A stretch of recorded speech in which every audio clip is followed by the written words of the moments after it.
amo a Bíblia no meu dia a dia e é muito bom nós estarmos juntos mais uma vez para ouvir, meditar a palavra de Deus. Nós estamos estudando o livro do Gênesis e estamos vivendo uma experiência maravilhosa com esse texto sagrado que vai nos indicando caminhos que nós devemos seguir, propostas que o Senhor mesmo vai fazendo ao nosso coração a partir da compreensão daquilo que nos é revelado a partir da Sagrada Escritura.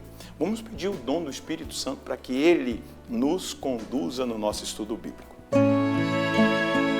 Em nome do Pai, do Filho e do Espírito Santo. Amém. Vinde, Espírito Santo, enchei os corações dos vossos fiéis e acendei neles o fogo do vosso amor. Enviai o vosso Espírito e tudo será criado e renovareis a face da terra. Oremos. Ó Deus, que instruíste os corações dos vossos fiéis com a luz do Espírito Santo, fazei que apreciemos retamente todas as coisas, segundo o mesmo Espírito, e gozemos sempre da sua consolação, por Cristo Senhor nosso. Amém.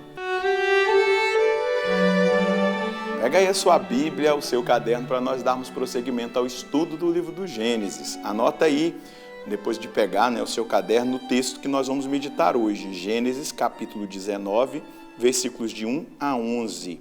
Gênesis, capítulo 19, versículos de 1 a 11. Vamos ler o texto e depois meditá-lo. De tarde, os dois anjos chegaram a Sodoma. Ló estava sentado à porta da cidade. Ao vê-los, Ló se levantou, saiu-lhes ao encontro, prostrou-se com o rosto em terra e disse: Meus senhores, rogo-vos que venhais à casa do vosso servo para lavardes os pés e pernoitardes. Amanhã cedo, ao despertar, seguireis vosso caminho. Mas eles responderam: Não, nós vamos passar a noite na praça. Ló insistiu muito com eles, de modo que foram com ele para casa, onde lhe preparou um jantar e alguns pães, e eles comeram. Ainda não foram dormir quando os homens da cidade, os habitantes de Sodoma, cercaram a casa. Moços e velhos, vieram todos, sem exceção. Chamaram Ló e lhe disseram: Onde estão os homens que vieram à tua casa esta noite? Traze-os cá até nós, para termos relações com eles. Ló saiu à porta, fechou-a atrás de si e lhes disse: Por favor, meus irmãos, não façais semelhante maldade.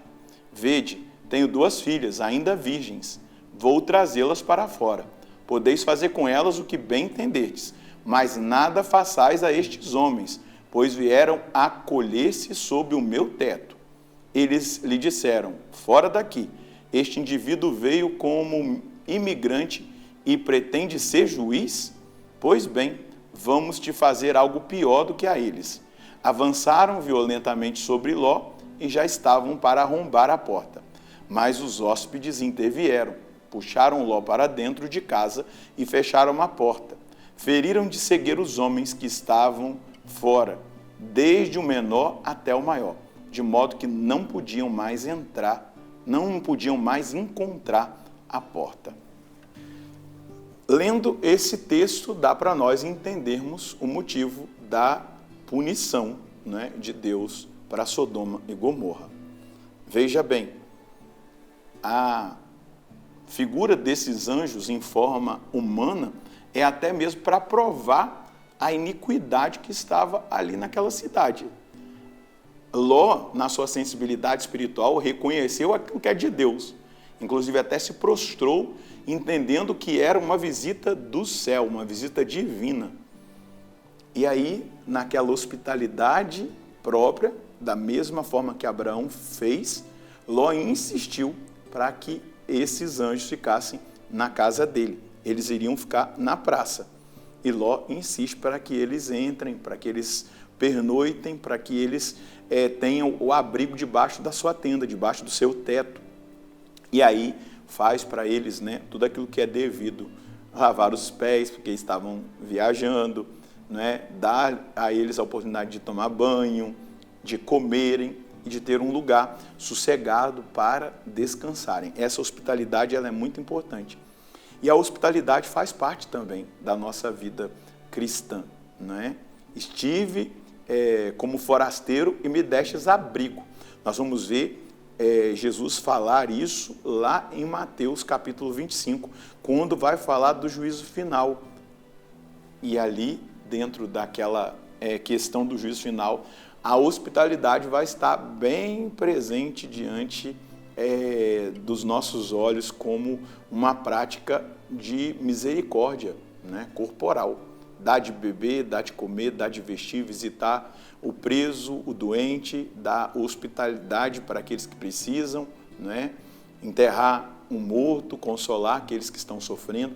Então, são obras de misericórdia que nós devemos fazer. Então, a hospitalidade que nós vemos aqui de Ló demonstra exatamente o coração justo, o coração do sobrinho de Abraão, voltado para Deus.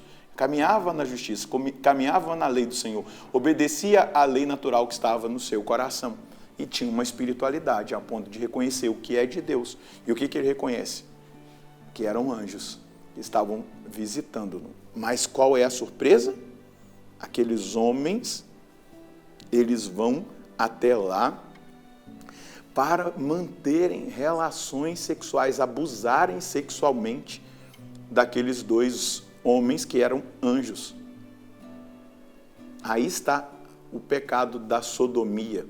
Aí está uma perversidade sexual dentro daquilo que nós chamamos de homossexualidade, né? De uma forma pervertida e grave. Essa prática ela era muito comum ali no meio do povo de Canaã, né? Daquela região onde Abraão foi se instalar, Ló foi se instalar, só que Sodoma e Gomorra estava tomada por isso, por essa perversidade. E essa perversidade ela é denunciada pelo apóstolo Paulo na carta aos Romanos, no capítulo 1. Isso é um pecado grave contra Deus, né? E que precisa ser, né, vencido por aqueles que trazem essa tendência.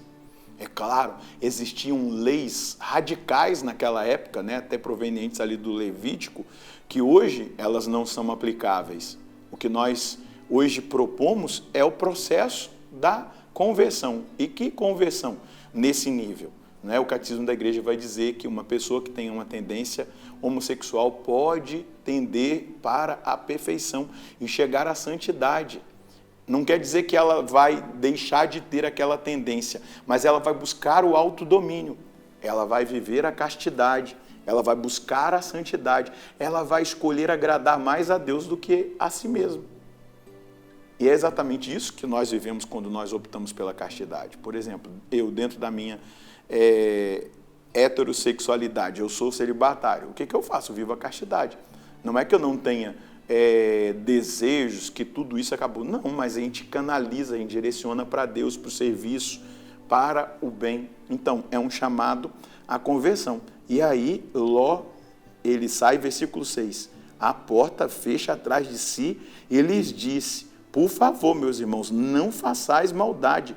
Tenho 2 filhas que não conheceram o homem, que são virgens. Vou trazê-las até vós. Olha a atitude de Ló, para proteger, seja os anjos, aqueles que estavam ali na sua casa, mas também aqueles homens da desgraça. Fazei com elas o que quiserdes, mas nada façais a estes homens, pois vieram abrigar-se sobre o meu teto. Eles disseram, sai da frente.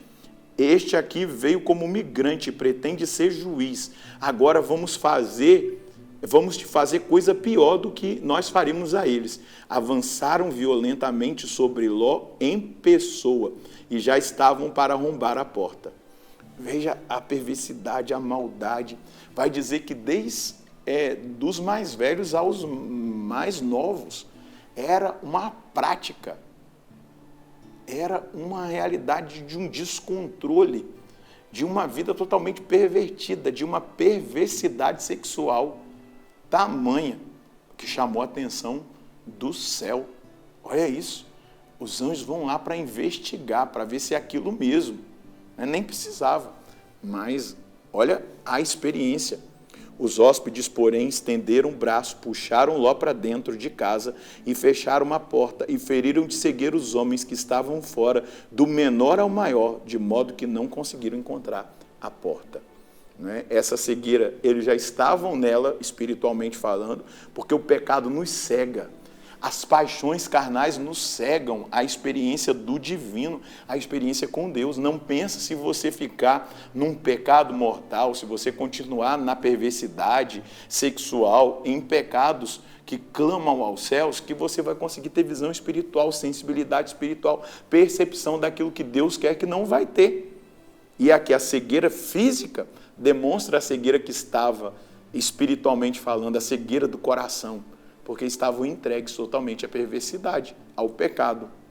Mas também essa cegueira vai dar oportunidade para que Ló seja retirado da cidade, para que a cidade seja punida diante do seu pecado e da sua impenitência. Então é preciso que nós estejamos atentos à nossa vida, ao nosso caminho com Deus.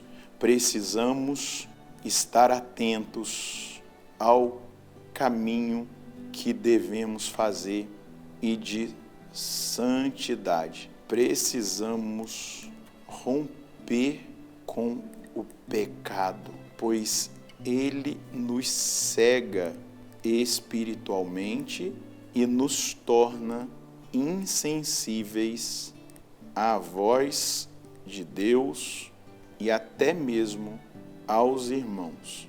Devemos buscar a radicalidade na vivência da palavra e dos ensinamentos do Senhor.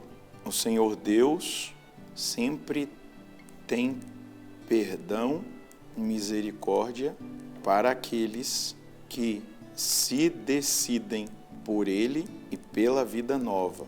É tempo de conversão para nós. Então, quando nós vemos uma atitude dessa, nós precisamos estar muito atentos. Até mesmo a essas pessoas que nós amamos, acolhemos, queremos o bem, queremos a salvação. Né? Irmãos e irmãs que tenham qualquer realidade, tendência homossexual. O mundo está dizendo, saia do armário, viva tudo que você tem que viver, seja feliz. Deus está dizendo, não, ordene a sua vida para mim, ordene seu coração para mim. Não deixe se dominar pelas paixões. Viva a castidade, busque a perfeição, para que você tenha a vida eterna. Esse é o caminho que Deus propõe. É o inverso do mundo, que todos nós temos a coragem de buscar a conversão na medida que cada um de nós precisamos dessa conversão, para aí sim experimentarmos a misericórdia, a bondade de Deus na nossa vida e no futuro, a eternidade. Vamos rezar? Senhor, obrigado porque a sua palavra é clara e não nos deixa nenhuma sombra de dúvidas. O Senhor tem para nós um caminho de felicidade, um caminho de conversão, um caminho de vida nova.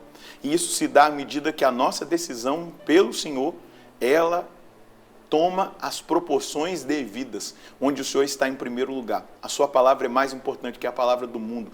Os ensinamentos da sua igreja são mais fortes e poderosos na nossa vida do que qualquer influência de ideologia, de meios de comunicação e de manipulação de massas. É por isso que nós queremos estar cada vez mais nesse relacionamento de amizade contigo e aceitar esse chamado que o Senhor nos faz, a conversão. O Senhor ama a todos, indiscriminadamente. O Senhor ama a todos. O Senhor não faz acepção de pessoas, mas o seu amor nos atrai para a purificação e a transformação do nosso coração e da nossa mentalidade. Então realiza isso hoje, para que nós não vivamos em nenhum tipo de perversidade, de perversão, como os de Sodoma e de Gomorra, mas que nós o reconheçamos e entendamos o chamado que o Senhor nos faz, a conversão. Muito obrigado, Jesus, por nos alcançar, por nos abençoar, por nos tocar e por nos chamar ao seguimento do Senhor a partir da sua palavra. Amém.